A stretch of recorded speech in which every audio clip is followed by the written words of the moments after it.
My name is Clara Hayes. In the night my father hit me, everything I believed about family shattered into something unrecognizable. The night began quietly, almost too quietly, the kind of stillness that sits on your skin before a storm. I had just returned from work when the email arrived on my phone. The subject line was a single sentence that made my pulse hammer in my ears.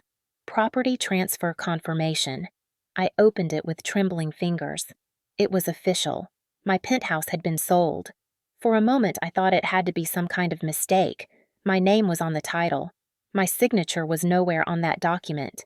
My stomach twisted as I read the fine print. It was not a mistake. My father had used a legal power of attorney I had signed years ago when my mother was sick. Back then, I trusted him completely. Tonight, that trust had been cashed in without my consent. I drove straight to my parents' house. The lights were still on, warm and golden, bleeding through the tall living room windows. Inside, I could hear music glasses clinking and voices. My brother Ethan's voice was the loudest, buoyant with excitement. My father Richard was laughing in that heavy, confident way he always did when he felt like the king of the world. I pushed the door open without knocking. The sound of it hitting the wall silenced the room. They were sitting in the living room like nothing was wrong. Champagne glasses on the table, white flowers already boxed in the corner ready to be delivered to the wedding venue. Ethan's suit jacket was hanging from the back of a chair, and he was grinning. Dad turned toward me, that smug smile still on his face. "Clara," he said, like he was greeting an inconvenience. I held up my phone. "You sold my penthouse," I said. My voice came out low, steady, the kind of calm that comes right before it breaks. He leaned back in his chair and exhaled through his nose as if I had interrupted something trivial. "Tomorrow is your brother's big day," he said. "Stop being selfish." My chest tightened. Selfish. That is my home. I bought it. I worked for it. You had no right to touch it. Ethan's smile didn't falter. He looked at Dad like they were sharing some private joke. Dad stood up slowly, deliberate, as if to remind me who held the power in this family. "You will understand one day," he said. "This family needs to come together. Your brother is the man of this family. This is what families do. We sacrifice for each other." "No," I said louder this time. "This is what you do. You decide everything. You treat me like I do not matter." For a split second, I thought maybe he would back down, that maybe something inside him would register what he had done. Instead, he stepped forward. "Enough," he hissed. His hand shot out and struck my shoulder hard, a blow that sent me stumbling back against the console table. The wood dug into my spine. Pain radiated down my arm. I stared at him, my brain trying to catch up with what just happened. He had hit me. I pushed myself upright. "You can't do this," I said, my voice shaking. He slapped me across the face. The sound cracked through the room like a whip. My cheek burned hot. I staggered sideways.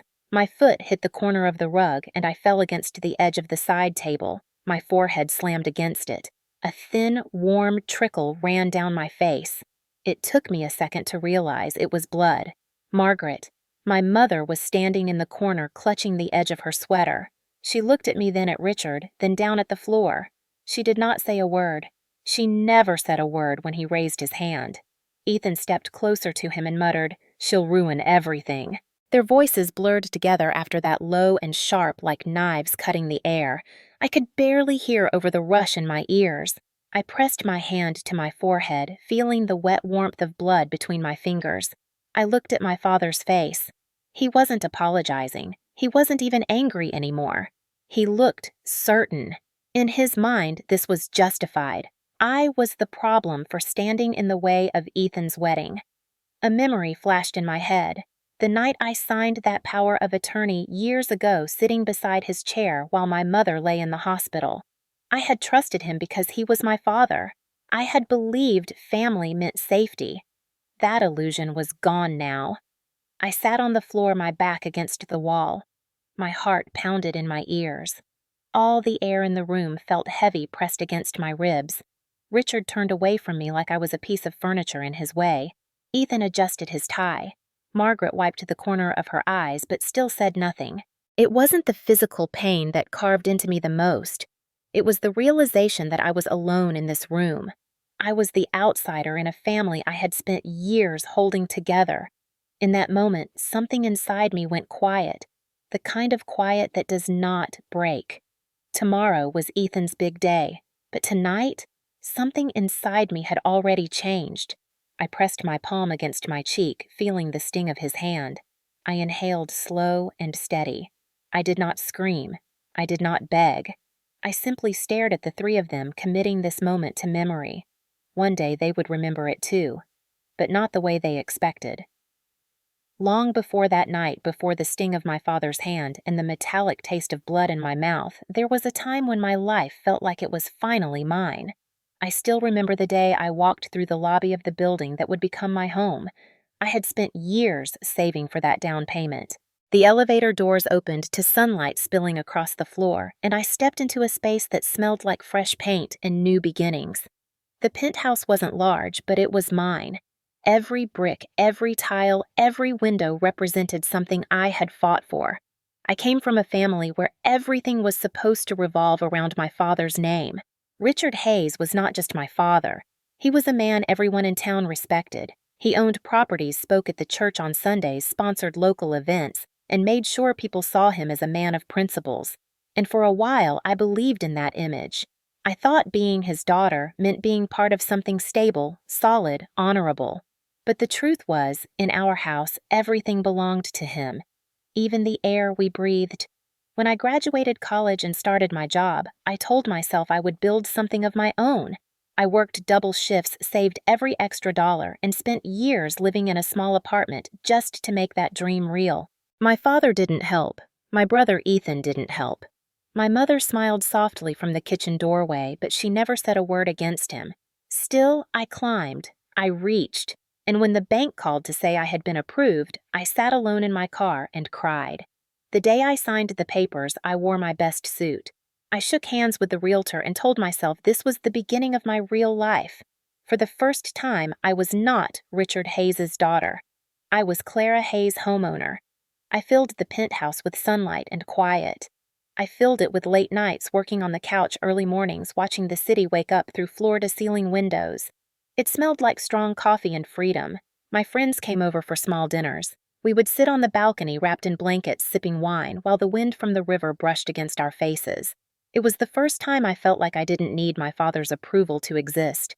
Ethan came by a few times, always with a smirk, always making jokes about how fancy the place was. He'd say things like, "It's not bad, Clara, for someone who doesn't even have a man." Dad would stand in the corner during those visits, hands in his pockets, and say nothing, but I could see it in his eyes. He didn't like that I had something that wasn't tied to him. He liked control. Control was the air he breathed.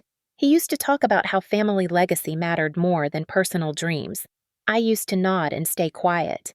But every time I turned the key to that penthouse door, I felt something that didn't belong to him. I felt safe. There were nights when I stayed up until dawn, curled on the couch with my laptop open, building my career. I thought that one day, maybe my father would look at me and see me as his equal. Not the daughter who was supposed to play the obedient role. Not the shadow behind Ethan.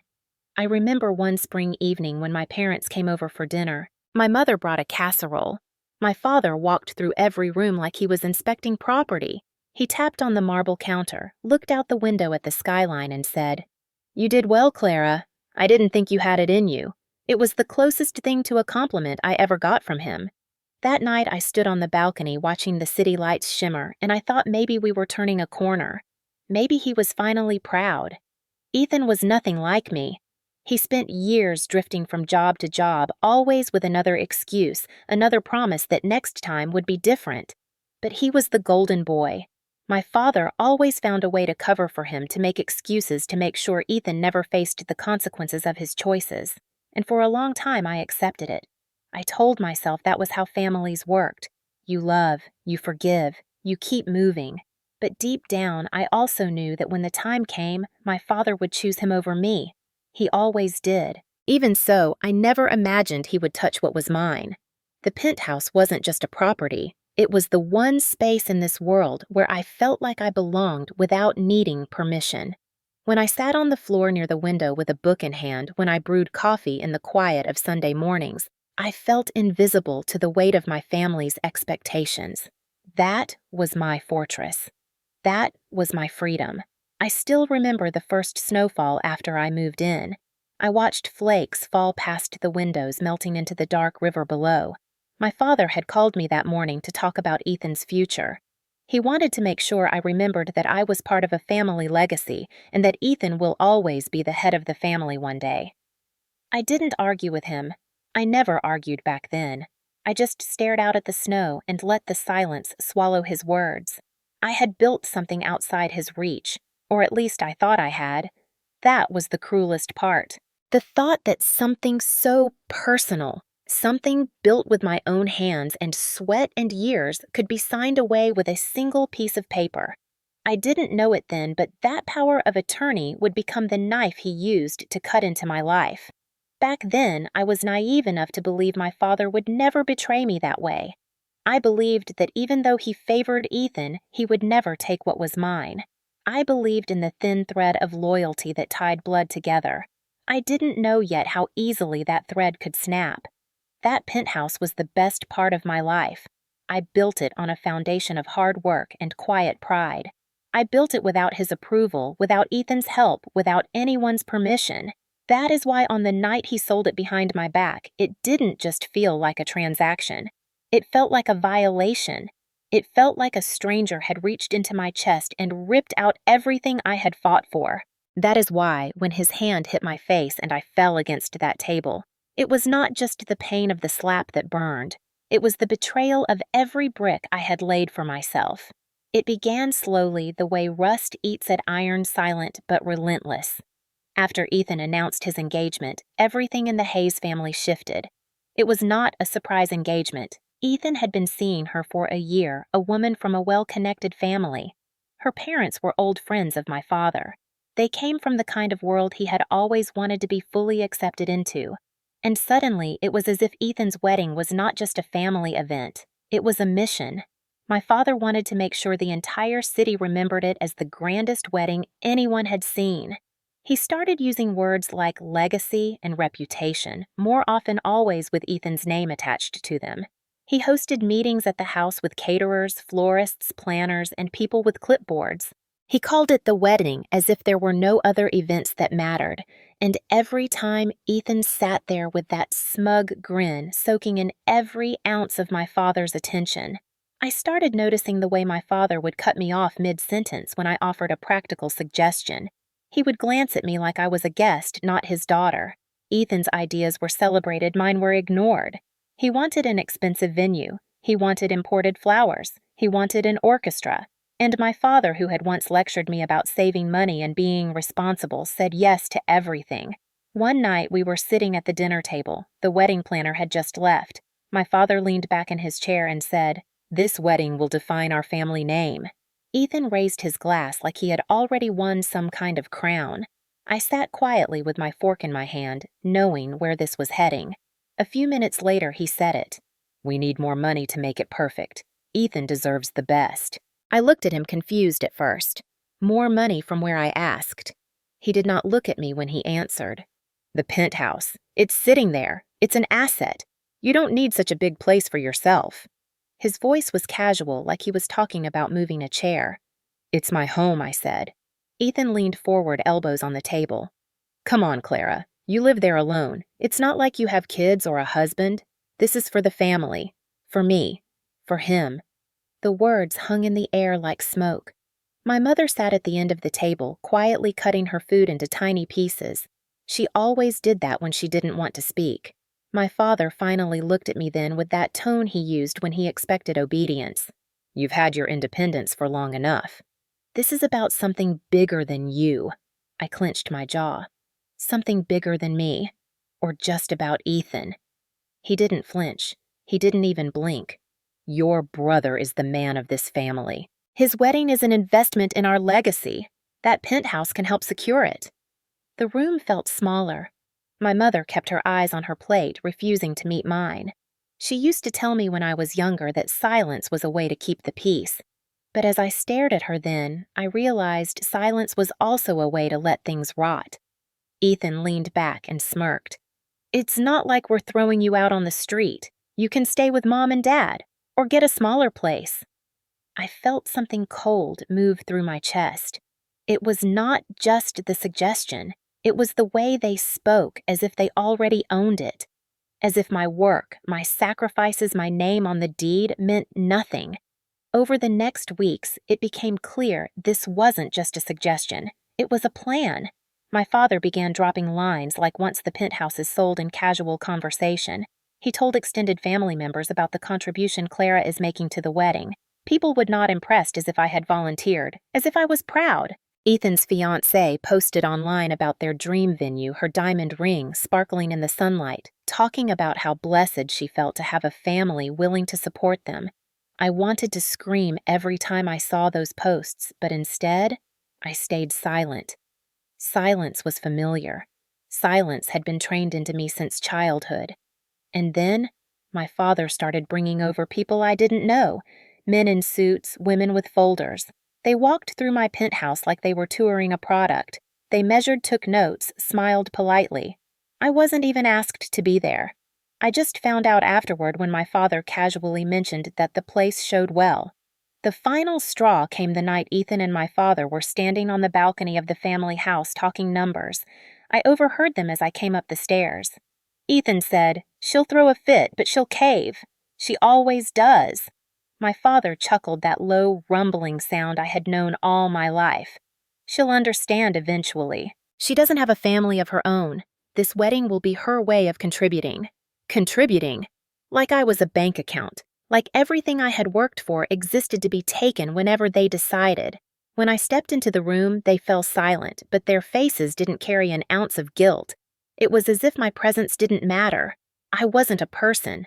I was just an asset. A piece of the family puzzle to be moved into place for the Golden Sun's big day. That night, as I lay in my bed staring at the ceiling, I tried to understand why it still hurt. This wasn't new. Ethan had always been the favored one. When we were kids, if he broke something, I was the one who got scolded. If he got in trouble, my father said, "Boys will be boys." If I stepped out of line, I was told I was embarrassing the family. The favoritism wasn't a secret. It was a tradition, but this time was different. This time they were coming for something that was mine. Something they hadn't built, something they had no right to touch. And beneath the hurt, something else was growing. Something sharper. Not rage. Not yet. Just a quiet, focused clarity. They thought I would fold like I always did. They thought I would keep the peace like my mother. But they were wrong. That penthouse was not a gift from them. It was my shield. And if they tried to take it, I would not just let it go. I did not know exactly how yet, but I knew this. I would not be their sacrificial lamb for Ethan's perfect day. The first sign that things had already gone too far came on a Thursday afternoon. I was at work when I received an email from the bank. The subject line was brief and formal. Notice of pending transaction. My hands tightened on the edge of my desk before I even opened it. Inside, there were words I will never forget. The property at my address, my penthouse, was under contract. My name was listed as the owner, but the signature on the attached file wasn't mine. It was my father's using the legal power of attorney I had signed years ago when my mother was in the hospital. Back then, I thought I was protecting the family. Now it was the knife pointed at my throat. I left the office without telling anyone, barely noticing the traffic lights or the people I brushed past. By the time I pulled up to my parents' house, my chest felt like it was wrapped in barbed wire. The front door was open and I could hear laughter inside. My father and Ethan were at the dining table, surrounded by papers and a bottle of whiskey. My mother sat at the far end of the table, silent and small. Ethan was the first to look up when I entered. He smirked like a child who knew he had already won. My father didn't even look surprised to see me. "Clara?"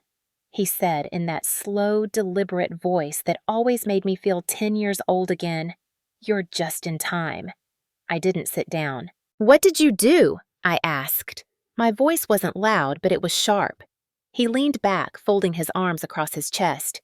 "We finalized the sale. It's a good price. It'll cover everything for the wedding and give us a cushion. We've got everything handled." "We," I said. You mean you decided, you and him? I pointed at Ethan. He didn't even bother to deny it. He just grinned and lifted his glass in a mock toast. It's family, Clara. You're part of this. No, I said, my voice rising, you had no right. My father's eyes narrowed slightly. I had every right. You signed the power of attorney. You gave me authority to act in the best interest of the family. This is what families do. We take care of each other. No, I said again, louder now. This is what you do. You take, and you decide, and you call it family. I stepped closer to the table, snatching one of the folders out of Ethan's hands. He moved to grab it back, but I held on tight. My father's voice grew cold. Put that down. No, I said. You're not selling my home. His face hardened, and for a second I saw it again, the look he had the night he hit me. The look of someone who believed control was his birthright. He stood up slowly, his chair scraping the floor. Ethan shifted uneasily, not out of guilt, but because he didn't want a scene. I clutched the folder against my chest, feeling my pulse pounding in my ears. My father stepped toward me, his voice low. You need to stop this right now. I shook my head. You don't get to decide my life anymore. Something flickered in his eyes, something dark and familiar. He reached out and tried to rip the folder from my hands. His fingers dug into my wrist. Pain shot up my arm, but I held on. Let go, I hissed. He shoved me back hard. My shoulder slammed against the wall, and the folder slipped to the floor. Ethan grabbed it and pulled it out of reach. My father's voice was quiet, but it cut deeper than a scream. You will not embarrass this family. I stared at him, my breath coming in short bursts. You already did that. His hand tightened into a fist at his side, and for a moment I thought he might hit me again. My mother flinched in the corner but still said nothing. She never did. It was Ethan who broke the silence. Come on, Clara, he said, still sounding amused. It's not like you're being thrown out on the street. Dad's right. You'll be fine. Fine. The word sat in my chest like a stone. They thought they could strip me of everything I built and call it fine. I pressed my back against the wall, steadying myself. I looked at the two of them, my father and my brother, and something inside me shifted. For years, I had tried to argue with them, reason with them, appeal to some sense of fairness that never existed. But at that moment, I understood what I had refused to admit before. They were never going to see me as their equal. They were never going to respect me. They saw me as something to be managed, controlled, used. I walked past Ethan and my father without another word. I didn't cry. I didn't shout. I walked out of that house and drove home, the night air sharp against my skin. I sat in my car for a long time outside the Penthouse, staring at the building I had worked my entire adult life to own. It was still mine in that moment, but not for long. They had the papers, they had the signatures, and they had no intention of listening to me. My hands trembled, but not from fear. From the clarity settling in my bones. I couldn't undo what they'd done that night, but I could make sure they regretted it. I knew my father. He lived for reputation. He believed power made him untouchable. But power can break when light hits it from the right angle. If I fought him with anger, he would crush me. But if I fought him with patience and precision, I could take everything back. I walked up to my apartment, ran my fingers along the cold edge of the balcony railing, and let the city wind hit my face. I thought about the years I spent building this place, about every night I sacrificed sleep, about every moment I believed that family meant protection. That illusion had died in that dining room. What was left was steel. My father had declared war without saying the word.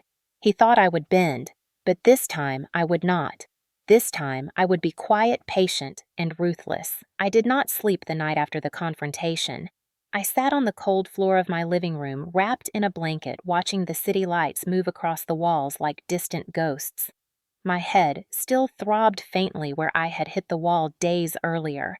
Every time I closed my eyes, I saw my father's face, not shouting, not raging, just cold and sure of himself, as if everything he touched belonged to him by default. That quiet certainty was worse than any blow. It was the same look he had worn my entire life whenever he decided something for me, and for so long I had let him. Not because I was weak, but because I thought it was easier to keep the peace than to fight a war I couldn't win. He was Richard Hayes. People listened to him. People believed him. He was the man who ran charity galas, who funded church renovations, who handed out scholarships in front of flashing cameras. If anyone ever whispered about the way he controlled everything inside the house, they never said it out loud. Because out there, he was the good man, the respected man. I knew exactly how that kind of reputation worked. It protected him like a shield. It made people dismiss women like me as emotional, unstable, ungrateful. I also knew something else. The power of attorney that allowed him to sell my home without asking me hadn't come from nowhere. 2 years earlier, when my mother had gotten sick and I was juggling hospital visits, work, and bills, my father had shown up with paperwork and told me, "This is just in case something happens. It will make things easier for everyone." He said it gently, like a father who cared. I signed it without reading all the fine print. I trusted him. I had no reason not to then. Now that trust was the weapon in his hands. I wanted to call the police the night I found out. I even picked up my phone. I typed in the first 3 numbers of 911 before my thumb hovered and froze. If I called, they would come. They would listen. But my father would twist the story before the first officer ever walked through the door. He would say it was a family matter that I had given consent through legal documents. He would flash his calm, practiced smile. He would talk about how I was upset and needed time. He would make them believe him. And in this city, where men like my father carried influence like invisible armor, I knew how easily the truth could be bent. The thought made my stomach twist.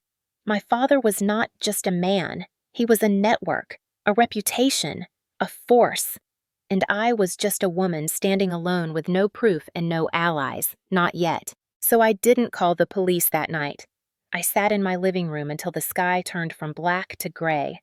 I felt ashamed for not picking up the phone. But beneath that shame was something else, something steady, a slow, growing understanding. Fear was no longer something that paralyzed me. It was something I could study. If I could understand it, I could control it. The next morning, I saw my mother outside the church where she volunteered. She was carrying boxes of donated food. She saw me and froze guilt flickering in her eyes. "Clara," she said softly. I stepped closer. "You knew, didn't you?" She opened her mouth and closed it again. She didn't deny it. "Your father," she began. I cut her off. "No, you. You stood there when he hit me. You watched him take everything from me. And you did nothing." Her hands trembled on the box. "You don't understand what he can do."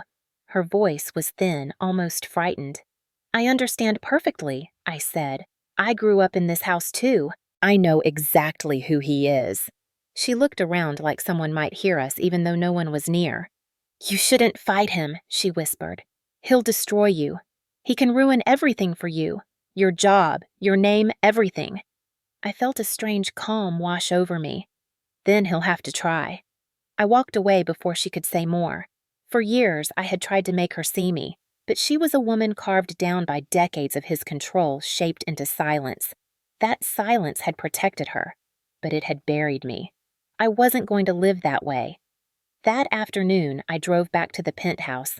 I walked from room to room, looking at the furniture, the photos, the things I had chosen because they were mine, not because anyone had handed them to me. I sat on the floor near the window, pulled out the folder where I had kept all my old documents, and found the original copy of The Power of Attorney. I read it for the first time carefully. My father's lawyer had written it to sound like protection, but it gave him sweeping control over my property. If I wanted to take back my life, it wouldn't be through screaming. It would be through precision. That night, I opened my laptop and began researching how to revoke a power of attorney. I read everything I could find. I took notes. I watched legal webinars. I read state statutes. The more I read, the more I realized my father was powerful, but not untouchable. He was counting on me to be emotional, to react, to lose control. But if I moved carefully, he would have nowhere to hide. Fear was no longer something in the dark. I had it under a microscope. I decided that my first move would not be confrontation. It would be control. Quiet control. The kind he never expected from me. I started documenting everything: dates, times, every interaction, every phone call. I went to the bank and requested statements. I requested a copy of the sale agreement for the Penthouse. The man behind the counter was polite but cautious. He had probably already heard my father's version of the story. I didn't argue. I smiled. I walked out with what I needed. On the drive home, I forced myself to breathe slowly. I was scared, but the fear didn't own me anymore. It was something I carried like a weapon tucked under my sleeve. I knew this wasn't going to be a short fight. My father wouldn't give in easily. He would use every connection he had. He would try to make me look like a hysterical daughter who couldn't handle family matters. But I also knew something he didn't. I knew how to disappear into silence. I knew how to plan without showing my hand. He had taught me that. All those years of being dismissed and ignored had taught me how to listen, how to wait, how to move when no one was watching. When I got home, I sat in the dark on the couch, tracing the rim of my coffee mug with my finger. I thought about calling a lawyer right then, but I stopped myself. Not just any lawyer would do. I needed someone who wasn't in my father's pocket, someone who didn't care about his reputation, someone who played the same cold game he did. The fear inside me was no longer a scream. It was a whisper, a clear, cold voice that said, "Wait, watch, strike later." The house felt different that night.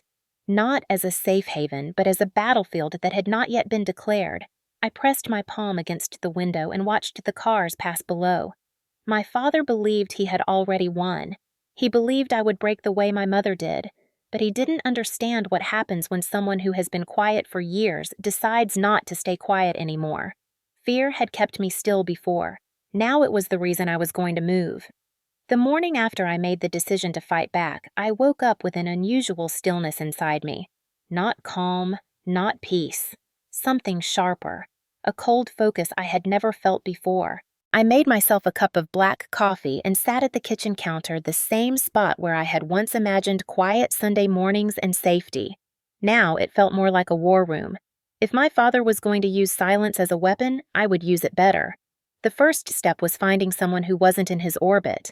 That meant looking outside the city, away from the network of lawyers, pastors, and business contacts who owed him favors.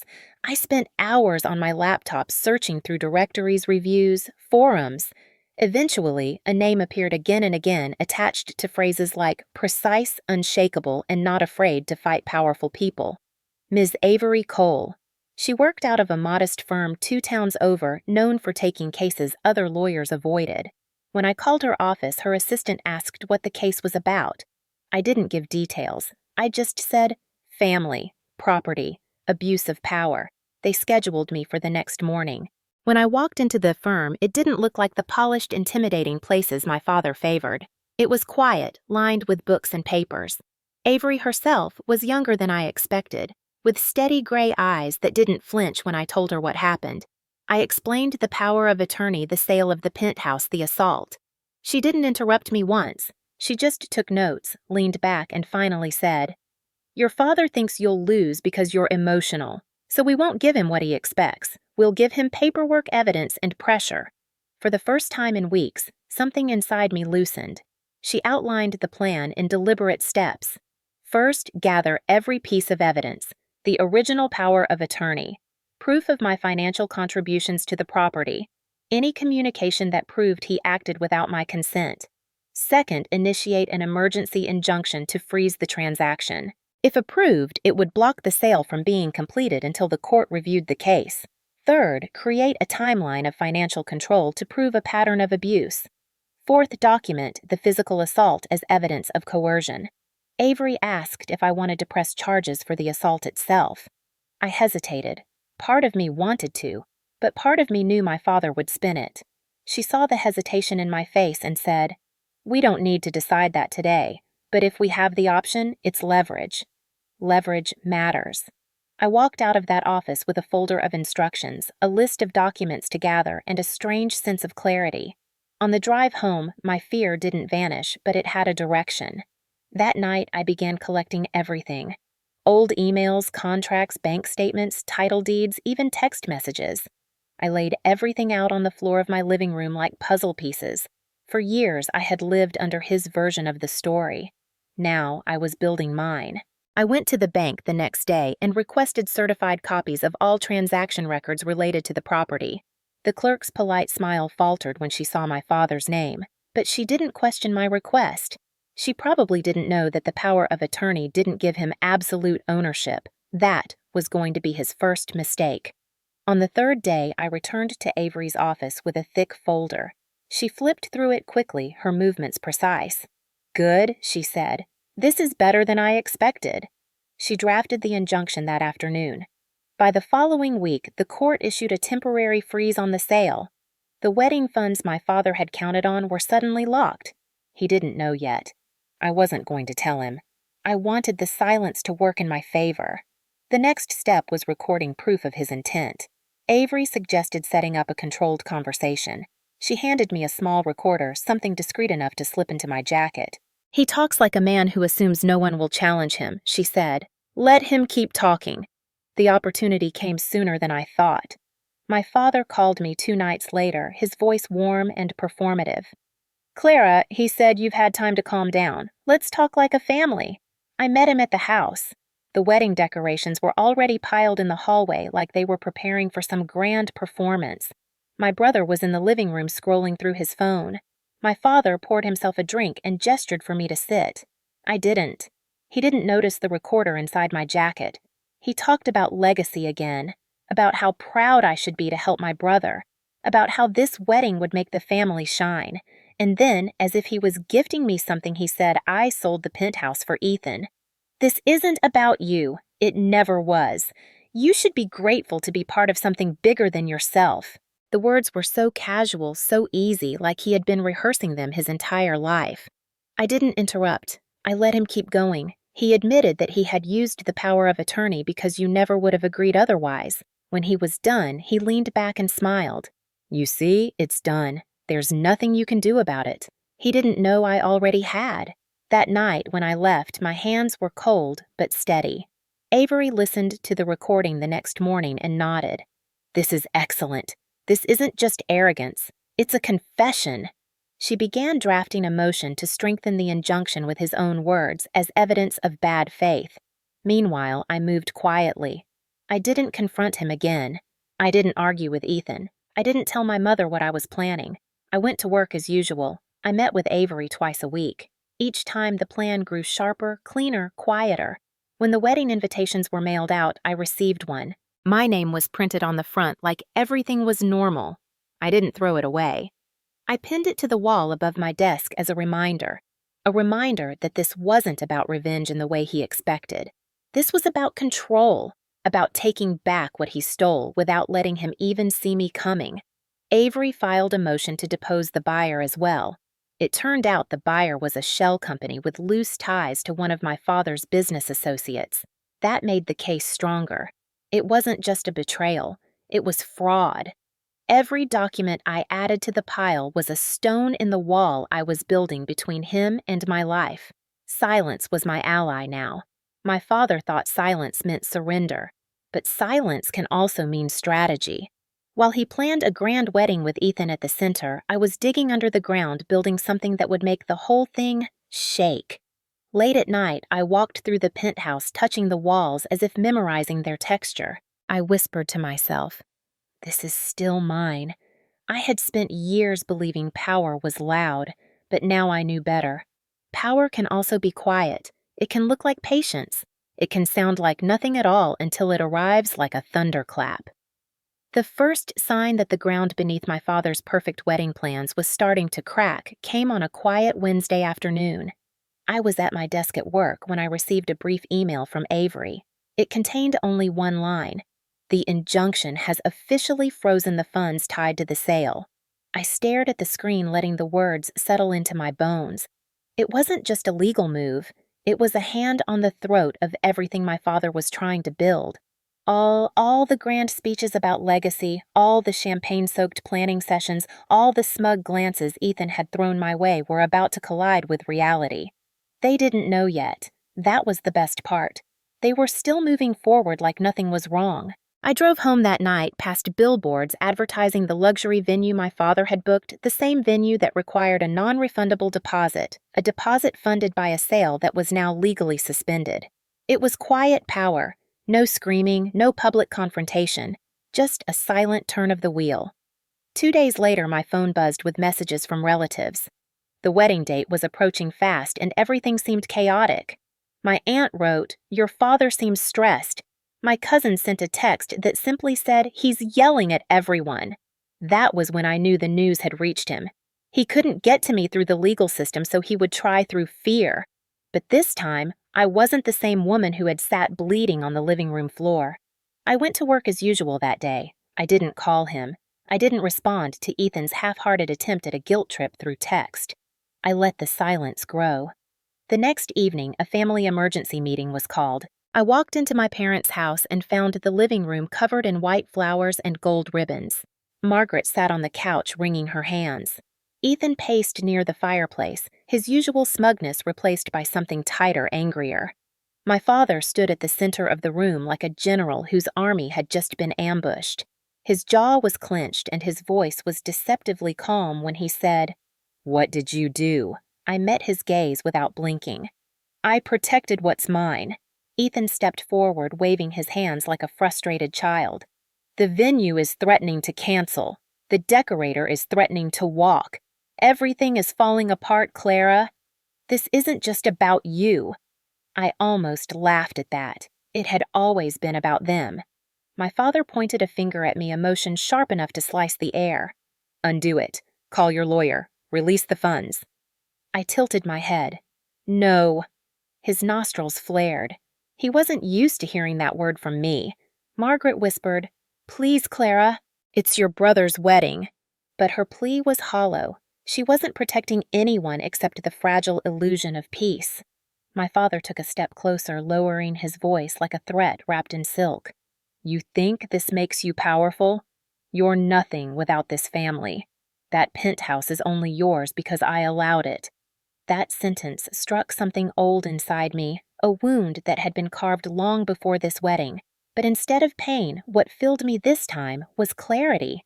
"You didn't allow anything I said. You just took credit for what I built." The tension snapped. He slammed his hand down on the coffee table. The flowers on it shook and toppled. Ethan cursed under his breath. The image of the perfect Hayes wedding was already splintering, and my father knew it. The next few days were a series of quiet implosions. The decorator pulled out when the advance payment bounced. The florist followed. The venue coordinator sent a formal email saying the event would be canceled without immediate full payment. Ethan's fiancée called me once. I let it ring out. She called again. This time, I answered just to hear her voice tremble when she said, "What are you doing to this family?" I didn't bother explaining. She had made it clear months ago that she was marrying into power, not into a family built on respect. By the end of the week, whispers began spreading through town. My father had always cared about one thing more than control: reputation. And now the people who once praised his name were beginning to murmur. Nothing loud yet, just the kind of whispers that can eat at a man like him faster than any lawsuit. At church on Sunday, people avoided his eyes. At the grocery store, 2 neighbors paused their conversation when I walked past. He must have felt it too, that creeping rot of public doubt. That night, he showed up at my door. He didn't knock gently. He banged like someone used to getting what he wanted. When I opened the door, his face was red, the mask of control slipping. "You've embarrassed this family," he hissed. "Do you understand what you've done?" I didn't move from the doorway. "Yes," I said. "I finally stopped letting you decide everything." His hand twitched like he wanted to grab me, but he didn't. Not this time. Maybe he finally understood that his control had limits. Maybe it was because I no longer looked like someone afraid. He left without another word, slamming the door behind him so hard the walls shook. 2 days later, the venue officially canceled the wedding. The caterer filed a claim for the unpaid deposit. Ethan's fiancée's family sent a statement withdrawing from the arrangement. My father's carefully built empire of appearances collapsed faster than I expected. Every part of the wedding was connected to the money from my penthouse, and without it, everything crumbled. I watched it happen from a distance, never raising my voice, never making a single announcement. I didn't need to. The silence was doing the work for me. Ethan's rage came through text messages, voicemails, half-coherent accusations about how I had ruined his life. But what struck me most was that he still didn't see what had happened. He didn't see me as a person. To him, I was an obstacle, a problem, something in his way. But to my father, it was different. This wasn't just about the wedding. It was about the fact that I had drawn a line he couldn't cross anymore. It was about the fact that I had won a round he didn't see coming. On the day that was supposed to be Ethan's wedding, the family house was silent. The gold ribbons still hung from the doorway like a joke. Margaret sat at the kitchen table staring at her hands. Ethan locked himself in his room, and my father stood by the window staring out at a town that was beginning to look at him differently. I walked in not as a daughter seeking his approval, but as someone who had finally learned how to use silence as a blade. "This didn't have to happen," he said, not turning around. "Yes," I replied, "it did. It's the first thing that's ever happened in this house that wasn't entirely your way." He turned to look at me then, and for the first time in my life, I saw something unfamiliar in his eyes. Not anger, not control. Fear. Not the kind of fear that comes from losing money, but the kind that comes from losing power. I left without another word. It was the quietest victory I had ever experienced. The morning the legal tide began to turn was colder than usual. A faint mist hung over the city as I sat in Avery's office, a thick folder of documents on the table between us. She tapped her pen against the injunction papers like a conductor before a performance. "This is the part," she said evenly, "where your father realizes this isn't going away." Her calm voice was like a steady heartbeat against the storm I knew was building outside. Over the past weeks, we had turned every thread of his arrogance into evidence. His recorded admission, the fraudulent transaction, the misuse of power of attorney, the shell company buyer, all of it was now part of a legal narrative strong enough to choke the very foundation of his control. Avery filed the formal complaint that morning, elevating the case from an injunction to a full legal action. It was no longer just about freezing the sale. It was about exposing his actions in a courtroom where charm and reputation couldn't erase the ink on paper. She looked at me and said, "He's going to panic. When men like him lose control, they either retreat or get reckless. My money is on reckless." And she was right. 2 days later, I received the first call. My father didn't sound like the untouchable man who stood in the living room months ago. His voice was tight-clipped as he demanded withdraw this nonsense. I said nothing. Silence stretched like a blade between us. Then he snapped, "Clara, this is family. You're destroying your brother's life." "No," I said quietly. "You destroyed your own illusion." He hung up on me. A few hours later, Ethan called not to apologize, not to reason, but to rage. He shouted about how I'd ruined his wedding, how everyone was talking, how I had embarrassed him. He didn't mention the penthouse. He didn't mention my bruises or my rights. To him, the only tragedy was the collapse of his golden image. I didn't answer his calls after that.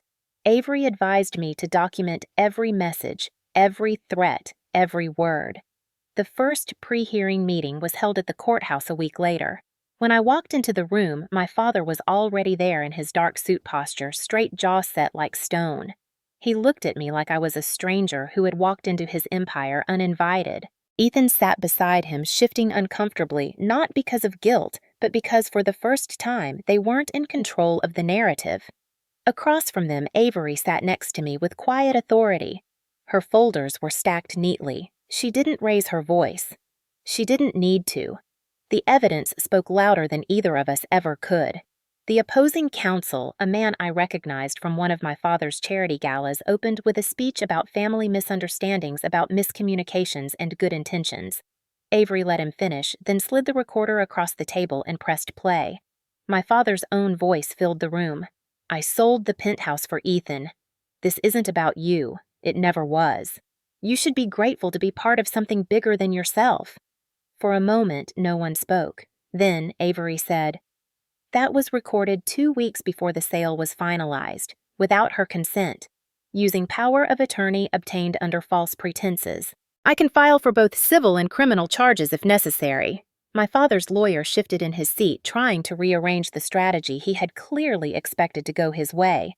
My father didn't look at me, not once, but the stillness in his jaw told me that something inside him understood the shape of what was coming.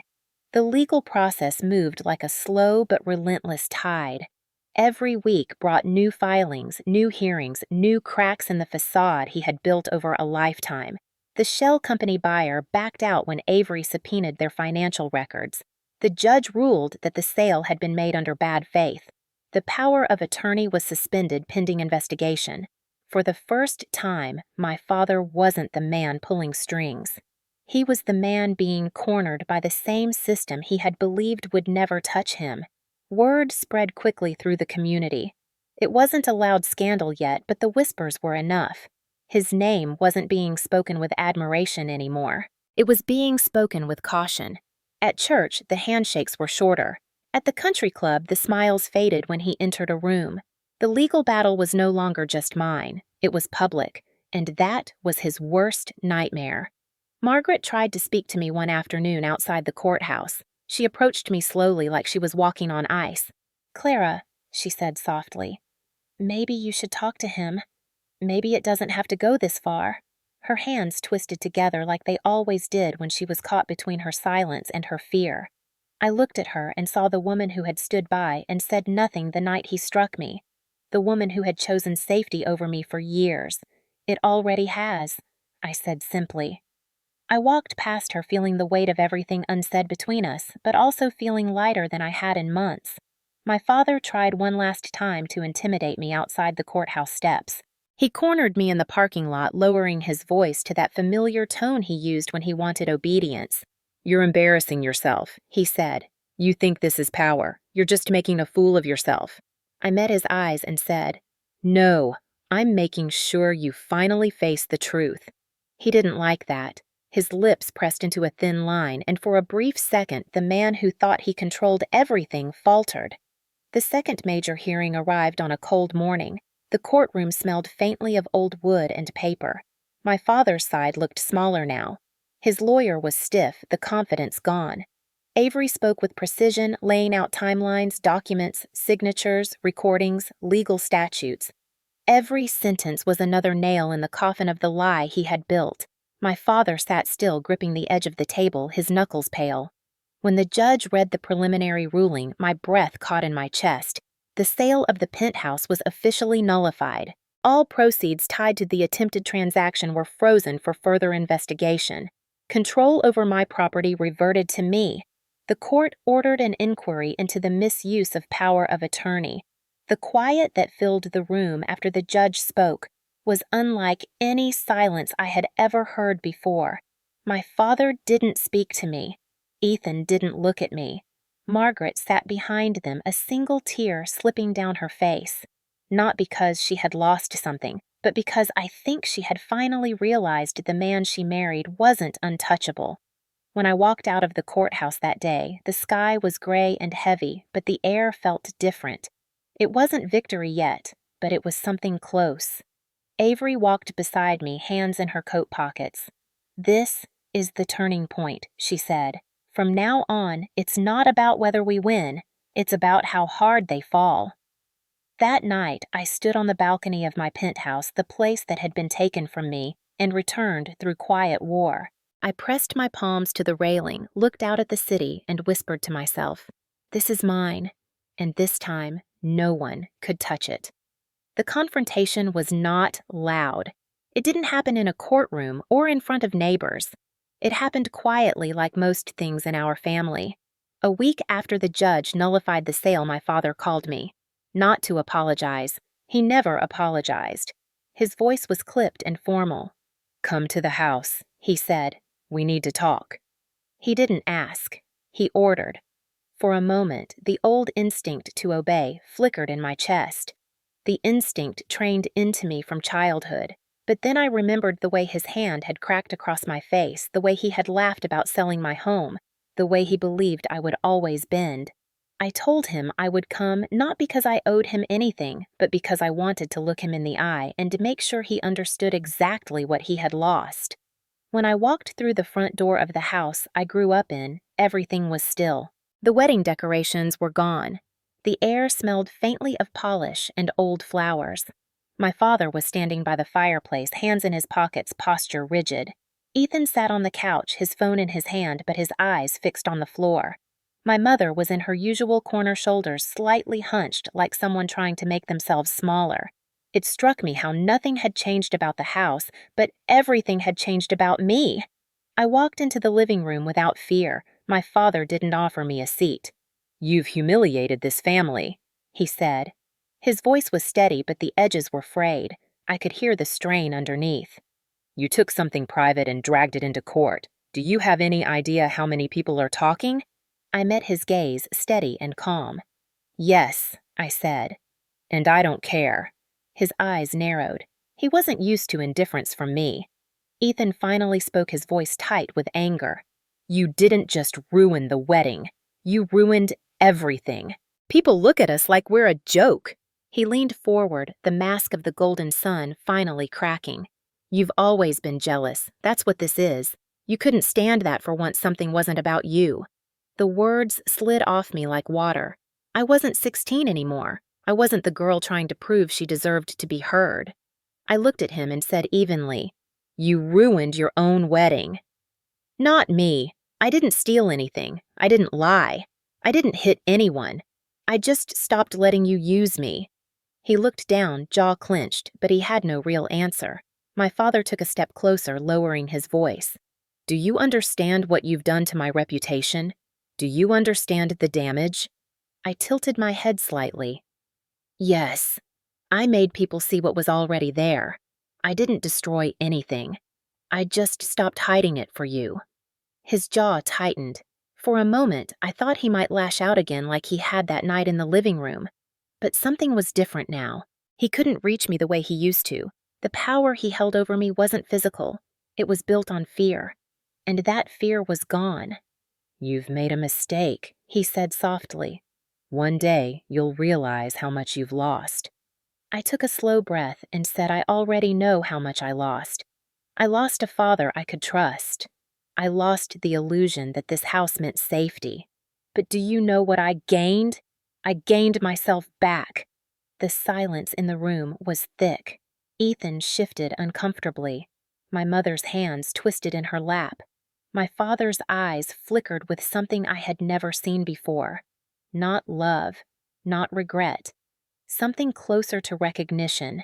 He finally understood that the person standing in front of him wasn't his obedient daughter anymore.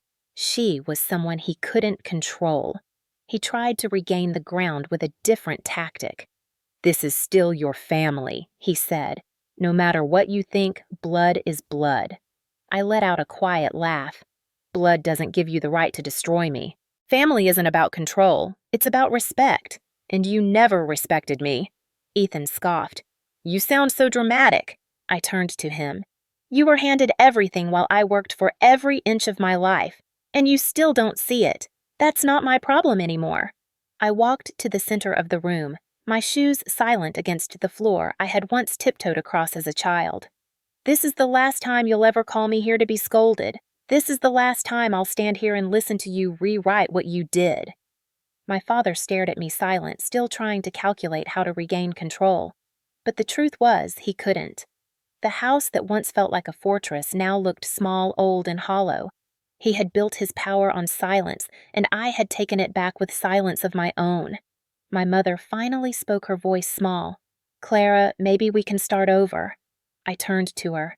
"You had years to speak. I begged you to speak. You watched him hurt me and said nothing." Her eyes filled with tears, but I felt nothing. Not anger, not pity. Just distance. Starting over isn't something you get to say when you only show up after the storm has passed. She lowered her head, shoulders curling inward. Ethan muttered something under his breath, but I didn't care to hear it. My father straightened his back, his last attempt at intimidation. "You've made your point," he said coldly. "But don't think this makes you better than this family." I shook my head slowly. "No, it just makes me free." I walked toward the door without looking back. For years, walking out of that house had always felt like running away. But that day, it felt like walking forward. The air outside was crisp, the late afternoon light catching on the edges of the trees. I stood at the end of the driveway for a long moment, letting the weight of what had just happened settle into me. The confrontation hadn't ended with an apology. I had never expected one. People like my father don't apologize. They only understand what they've lost when it's already gone. I didn't need his regret. I didn't need his love. What I needed, I had already taken back. I drove back to the penthouse that night with the windows down, the cool wind hitting my face. I parked, walked inside, and stood in the center of my living room. This was the place they had tried to take from me. This was the place where I had bled, cried, and rebuilt myself piece by piece.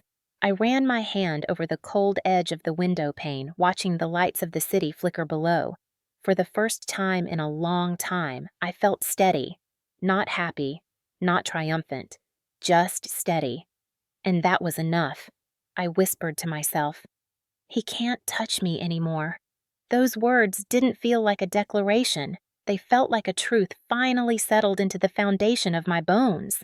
The lesson wasn't that I had defeated him. It was that I didn't need his permission to exist. The house I grew up in would always be heavy with memories, but this place, this life, this freedom was mine.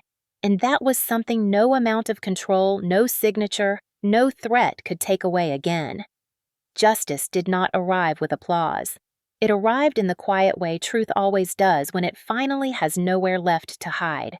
The ruling about the penthouse had already shifted everything inside my family, but it rippled outward too. People in town began to talk in ways they hadn't before. My father had spent decades building a reputation out of polished handshakes, charity events, and sermons about family values. He liked to be the man others pointed to as an example, but reputations built on control are fragile things. They crack the moment someone stops protecting them, and I had stopped. The first shift happened at the church. My father walked through the heavy wooden doors every Sunday like a king entering his court. This time, he walked into whispers. People didn't greet him the same way anymore. There were no eager hands shaking his. The space around him felt thinner, colder. I sat several pews back that day, not because I wanted to watch him fall, but because I wanted to see what happens when a man like him is stripped of the silence he's always counted on. My father's smile faltered when a man he used to dine with avoided his gaze. A woman who once gushed about the Hayes name turned her back when he passed. It wasn't loud or cruel. It was something much worse for a man like him. It was quiet rejection, a thin fracture spreading through the shell he'd built. A week later, the local paper printed a small piece about the court ruling. Just a few lines, no dramatic headline, no sensational photos. But it was enough. It used words like misuse of power of attorney and injunction granted. It said Richard Hayes's attempted property transfer had been legally nullified. It didn't mention my name directly, but in a town like ours, everyone knew. The phone calls started soon after, not to my father, but to me. Some were from people who wanted gossip. I didn't answer those, but some came from women, quiet voices that trembled at first, then steadied. One woman, a neighbor I barely knew, whispered, "I wish I had done what you did. My father took everything. I never fought back." Another said, "I thought I was the only one. I hadn't expected that. I thought my fight was just about me, my house, my family." But control has a way of seeping into the cracks of small towns, making people believe they're alone when they're not.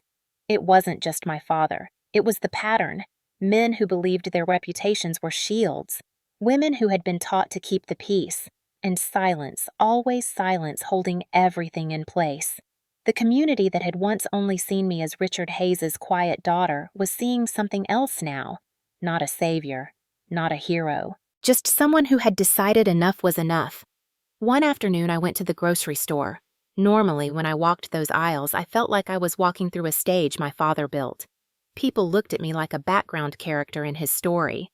That day, an older woman touched my arm gently and said, "Good for you." That was it. 2 words. But they carried the weight of something much larger. I began to notice it more after that.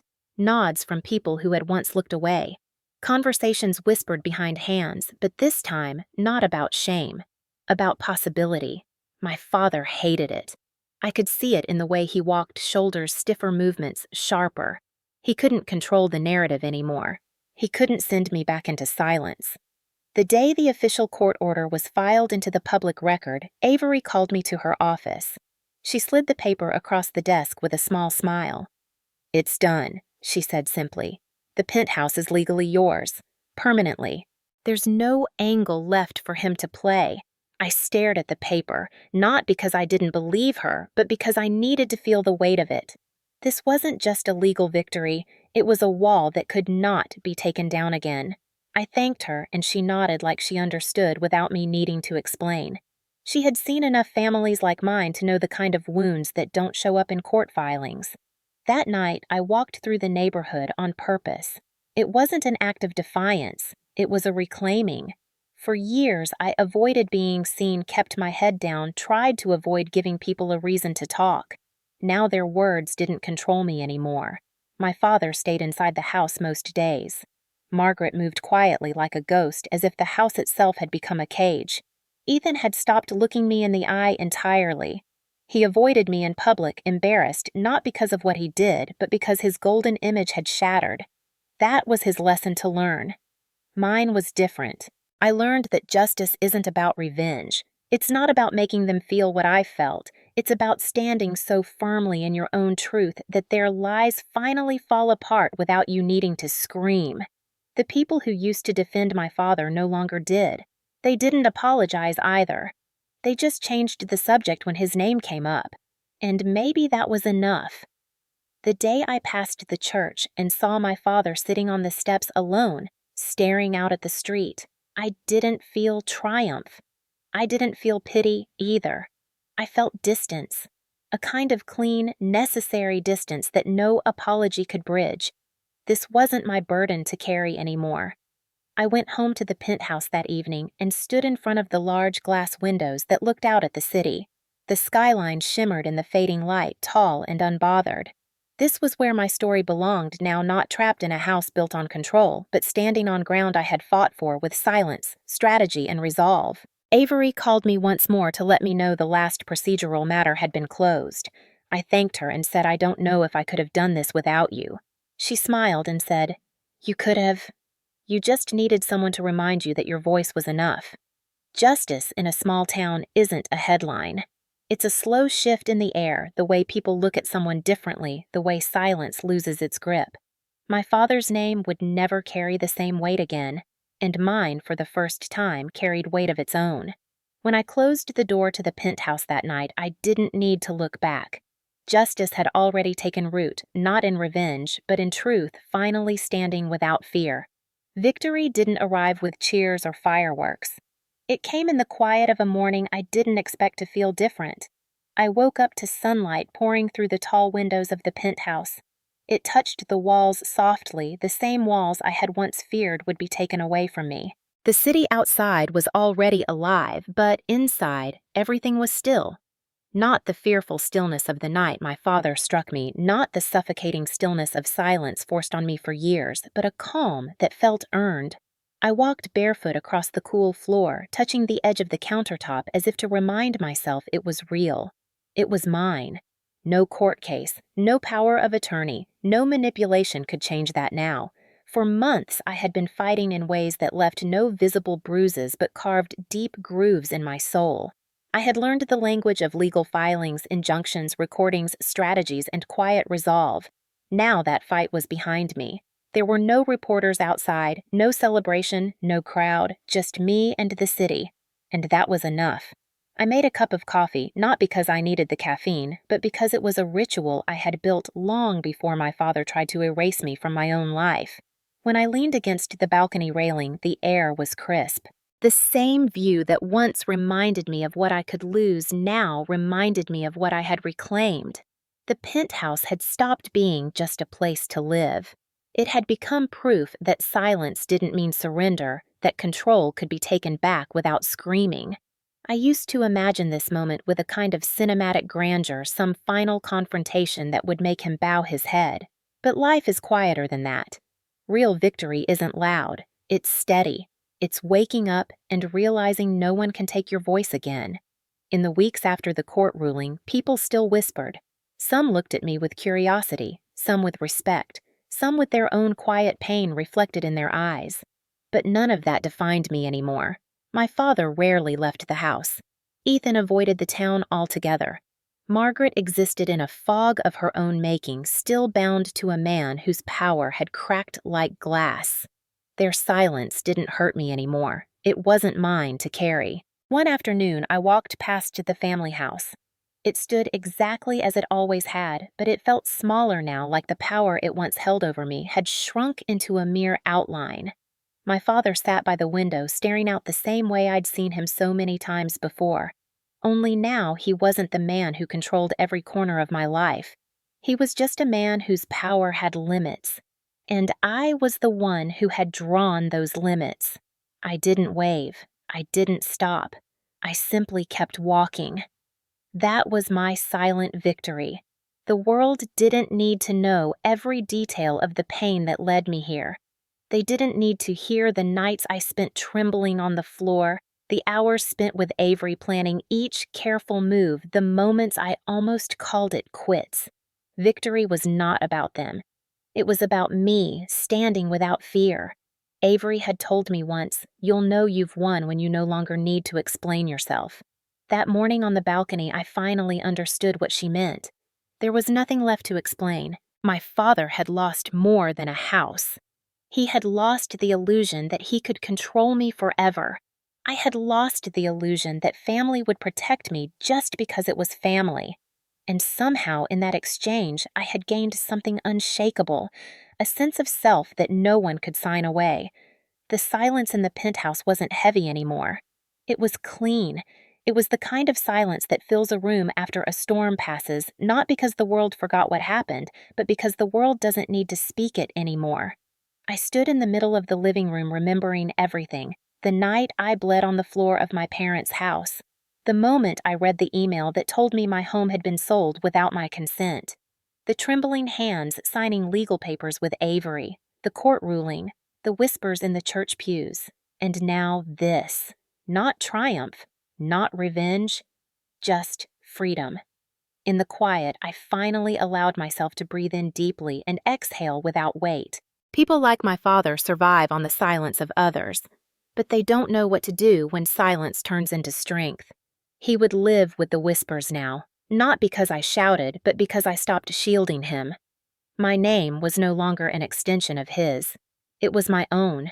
In small towns, reputations live long lives, but they can also die quietly when the truth becomes too obvious to ignore.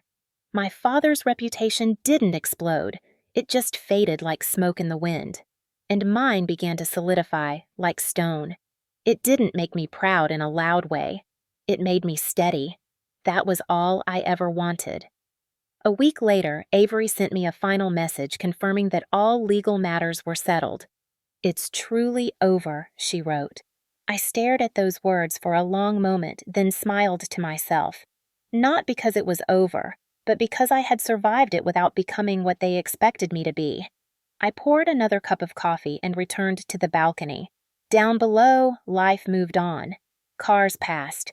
People walked. The city didn't care about the battle I'd fought, and in a strange way that was perfect. This wasn't a story that needed to be told to everyone.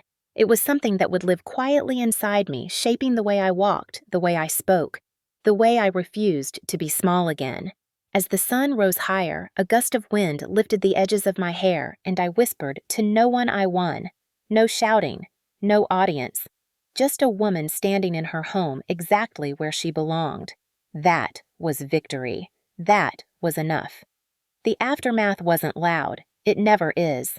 Life simply moved forward the way rivers keep flowing after a storm, carrying bits of what happened along their current. The court ruling faded from the headlines quickly. The whispers in town grew softer with time.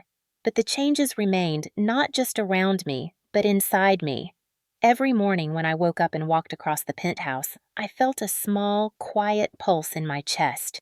It wasn't pride exactly. It was the feeling of standing on ground that no one else controlled anymore. That feeling didn't need an audience. It was enough that it was mine. My father's world was still standing, but it wasn't the same. The man who used to walk through the church like a king now moved like someone who had lost the map to his own kingdom. People still greeted him, but their smiles were measured, their conversations shorter. It was as if the air around him had thinned. Ethan stopped showing his face in town altogether. The failed wedding had become one of those stories that people whispered about in the aisles of the grocery store, never loud but always there. His fiancée's family had withdrawn completely. His arrogance had cracked, and beneath it there was nothing left.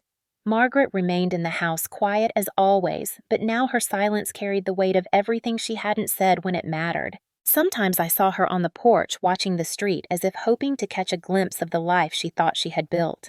But she never looked at me directly, and I no longer looked back.